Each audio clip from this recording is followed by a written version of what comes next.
Facebook has almost 3 billion active monthly users. So why is it so hard to reach anyone?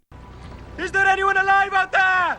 Why does it feel like all of your posts are never getting shown to anyone? Why do you get minimal interaction in comparison to the amount of followers that you may have? I'm going to try to explain why I think this is happening and what you can do today to make a difference in your engagement numbers on Facebook. You know, just because Facebook has 3 billion users doesn't mean that you have access to almost any of them. Facebook's organic reach, also known as like the amount of people that you can reach without paying for ads, has dropped significantly. Social Status is a website that gauges social media networks' metrics, and they measured just currently that Facebook's organic reach sits right around 1.41%.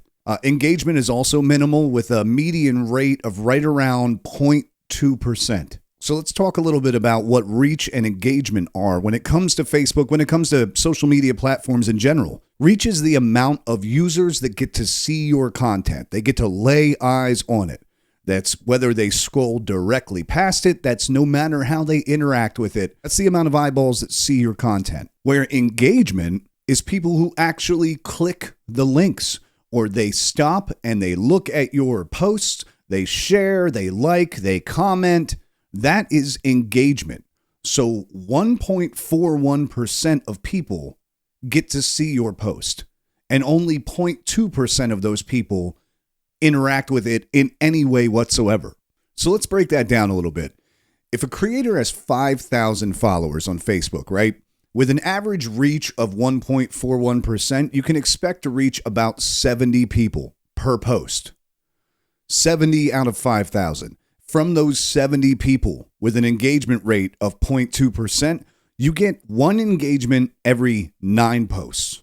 So that is on average, which means that most people perform below average if they don't know anything about social media metrics or how anything works. You might have some outliers that perform above average. But if you're getting one person to like a post every 9 posts that you make, you're average. That is the amount of time that goes into creating a post or creating content or creating whatever you create. That's not a great average.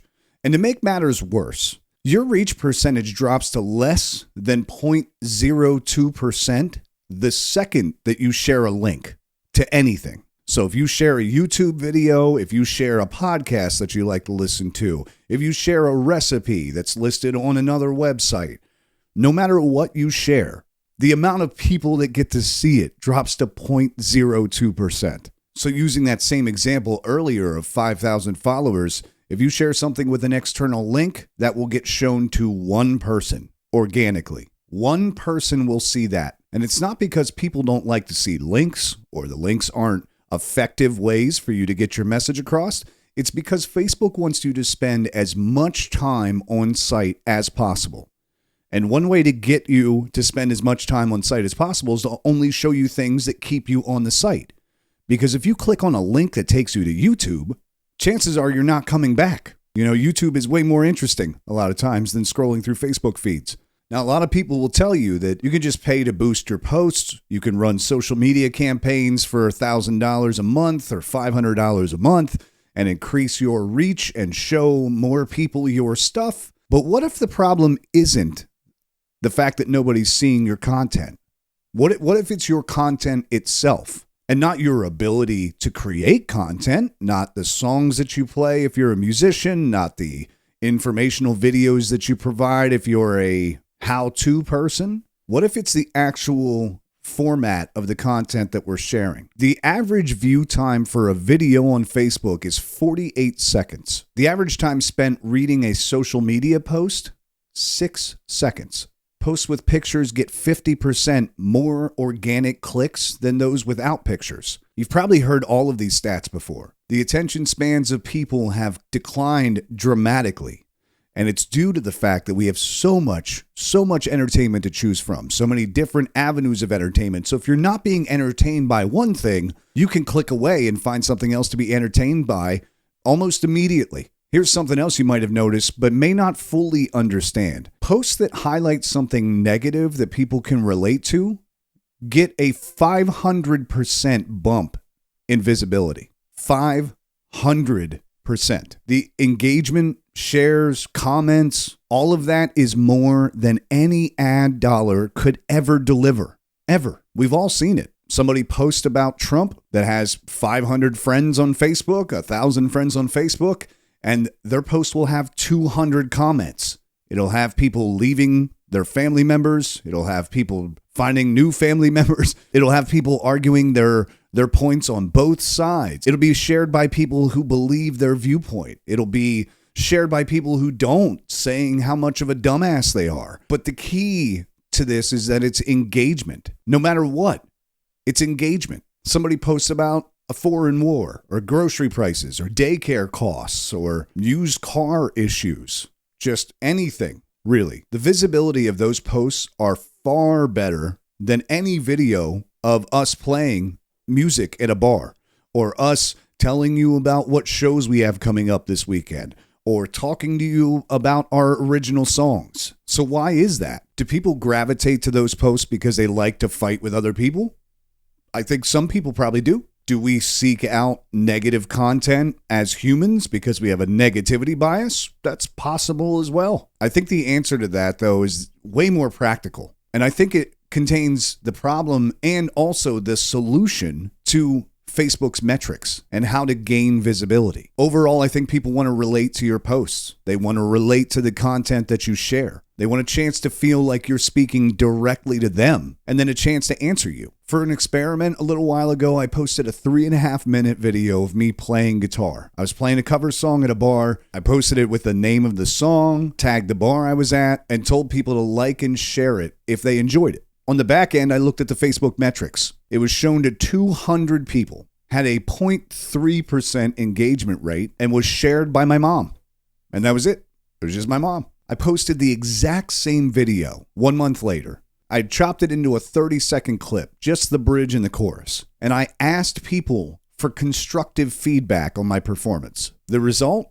It was shown to 3,000 people, had a 4.5% engagement rate, and over 100 comments, and was shared by my mom. I am so proud of you, my son.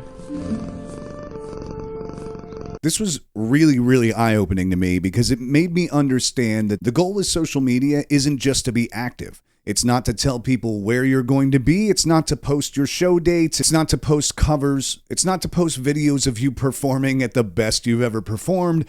It's not to do any of that unless you can do it in an engaging way and capture people's interest. The goal is to be putting out engaging and interactive content. So I think we can use this knowledge to help us and not just chalk up our stagnant social media accounts to oppression by the meta gods.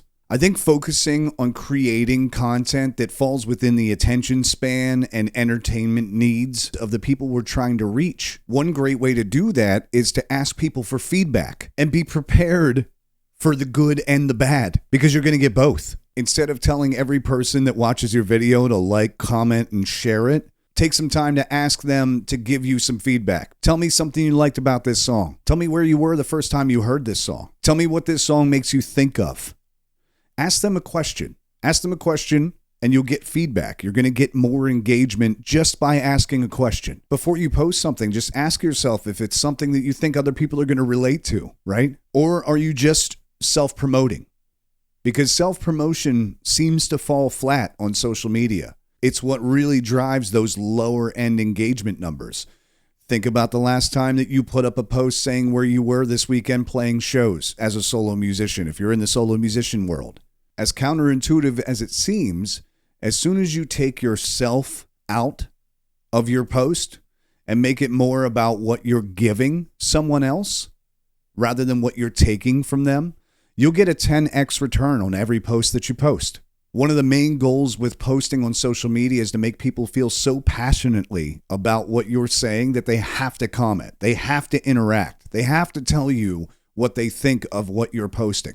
You don't want them to just scroll by. You don't want them to just, Okay, I watched 12 seconds of that and I enjoyed it, so I gave it a like, but I'm not going to share it with my friends. You want to make it so engaging. You want to make the person reading your post feel like you gave them something of value that they want to give somebody else. You know, time is the most valuable resource in the world today. So don't be a time sucker. We should strive to provide something of value to people for the time that they decided to spend with us. Even if it's just a chance for them to share their thoughts, giving them the space to do so will help them feel like they are part of the experience, that it's not just scrolling and moving on. If you're not sure where to start, just try to focus on something that you already enjoy. Find a channel that you like. I like Fridays with Frank. I like Hot Ones on YouTube where they, interview people while they're eating hot sauce covered wings. Go to those channels, find out what you like, see what's so captivating, see what makes that click for you.